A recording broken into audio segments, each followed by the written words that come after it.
Husam el-Gomati, a Sweden-based Libyan activist and vocal critic of Italy's actions in Libya, recently received a chilling WhatsApp alert.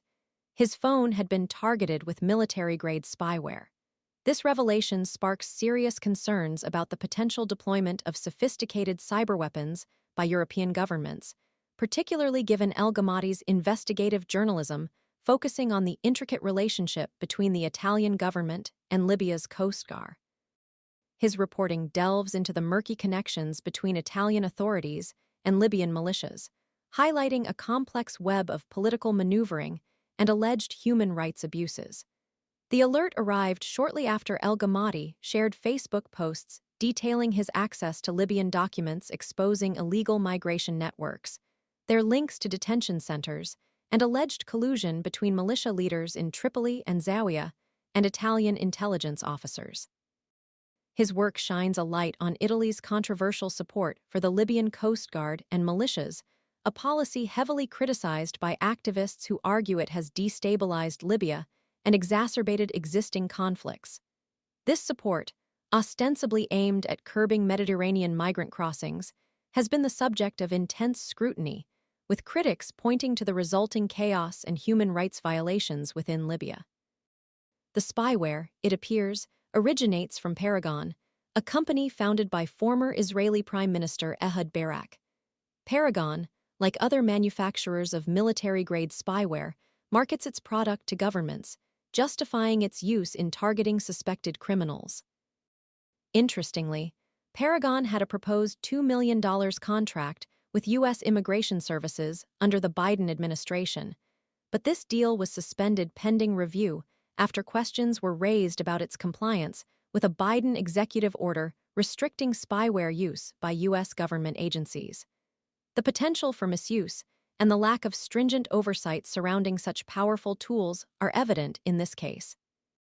El-Gomati's contact with The Guardian followed swiftly after The Guardian published a separate report involving Francesco Cancellato, an Italian investigative journalist whose phone also showed signs of compromise by the same spyware.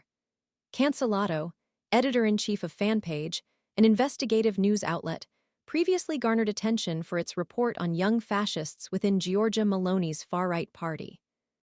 The timing of these alerts raises serious questions about potential coordinated surveillance targeting journalists and activists investigating sensitive matters.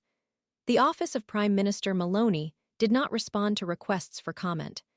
Adding another layer of complexity to el-Gomati's work is his recent involvement in reporting on the case of Osama Najim, also known as al-Masri. Najim, the head of Libya's judicial police, is wanted by the International Criminal Court (ICC) for alleged war crimes, crimes against humanity, rape, and murder. His position as the head of Mitiga prison, a facility near Tripoli, further complicates the matter. Human rights organizations have condemned Mitiga for arbitrary detention, torture, and abuse of political dissidents, migrants, and refugees.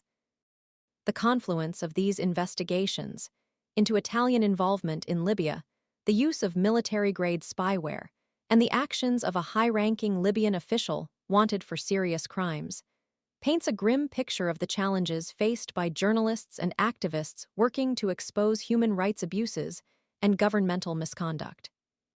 The implications extend beyond individual cases, highlighting a broader systemic issue of potential abuse of powerful surveillance technologies and the silencing of crucial voices documenting critical events in a volatile region. The lack of transparency and accountability surrounding the sale and use of such spyware underscores the urgent need for stricter regulations and international cooperation to prevent further abuses. El-Gomati's situation, therefore, serves as a stark warning about the risks faced by those who dare to expose the truth, particularly in regions grappling with political instability and human rights violations. The ongoing investigation and the lack of response from relevant authorities only amplify these concerns. The potential for further surveillance and intimidation tactics further underscores the gravity of the situation and the need for international protection of investigative journalists and activists working in high-risk environments. The silence surrounding these events is deafening and only serves to embolden those who would seek to suppress dissent and undermine the crucial work of investigative journalism.